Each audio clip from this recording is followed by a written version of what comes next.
springtime. The flowers are blooming, and maybe you're debating doing a little spring cleaning. Yeah, maybe it's a good idea. Also a good reminder to maybe do a little fitness spring cleaning as well. We are about to enter April, which statistically speaking means many of those New Year's resis are done. They're a distant memory. So joining us now in the studio with some tips on how to keep that fitness fresh this season, we have Austin Requa with Lifetime Beaverton. Good morning. Good morning. Appreciate Thanks for the having time. me. Yeah. This is definitely right around, we were talking about it just before popping on. This is that time of year where you can say sayonara probably to all those New Year's resolutions and need to kind of boot it back up again. What are some of the ways to freshen up that spring cleaning fitness routine? Absolutely. Well, with the weather getting a little bit better in a few weeks, you know, getting outside, getting some hikes, joining a run club, getting involved with some sort of community, right? To have some accountability buddies, that always helps.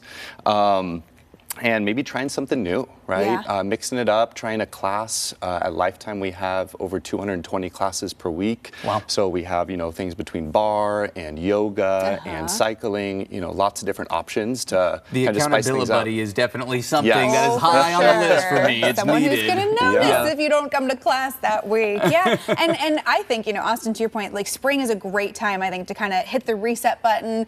New Year's resolutions are hard when it's January and it's cold and you're just coming off the holidays. Like now is a good time, I think, to maybe set a new goal. Yeah, I totally agree with that. What's your advice for someone in setting a sustainable goal, right? And not shooting so high that you're going to get discouraged. Yeah, I think just having maybe, you know, signing up for a 5K or, you know, signing up for something that you have a goal to work towards is, you know, super helpful. And then, you know, checking in with, you know, your friends that might have the same goal and do the same event. Yeah, that makes a lot of sense. Okay, on the nutrition front, this is where I really have to raise my own hand we're going to talk about spring cleaning my diet. Oh my gosh. Well, here's the thing. Like, you know, January and February, after the holidays, I actually don't do that bad. I'm not necessarily New Year's resolution oriented, but it's when the sun starts to pop out, and then I want that extra cerveza in the sunshine. So how do we stay on top of our nutrition during the sunny months? Yeah, I think it can be easy to try to change everything at once and I need to really dial everything in, but really just picking one goal, you know, and focusing on maybe working on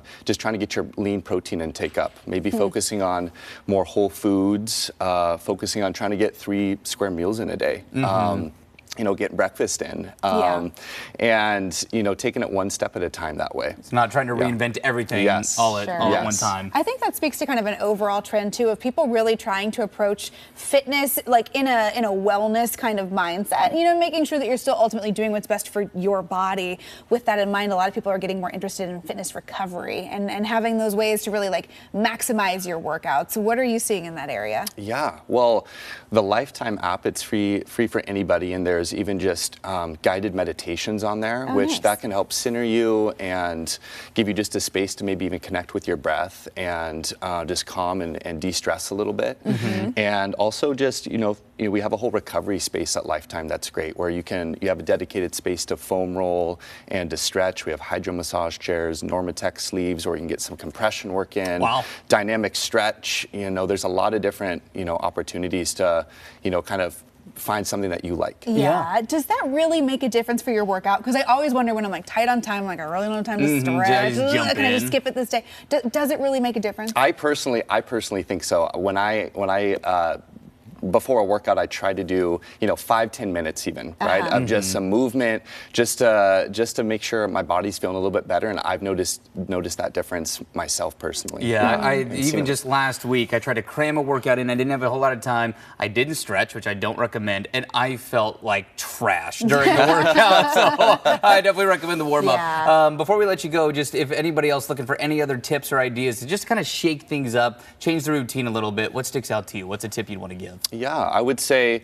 you know, find that accountability buddy, right? And pick a goal and have something to work towards and try something new. Yeah, I love that, especially with the sun shining. If you want to do that run club, it's a great time for it. Some good motivation for Q2. Awesome. Thanks so much. We appreciate it. Yeah. And hey, if you want to kickstart that spring routine, you got all the info you need on coin.com. Just check out this story when you click on AM Extra.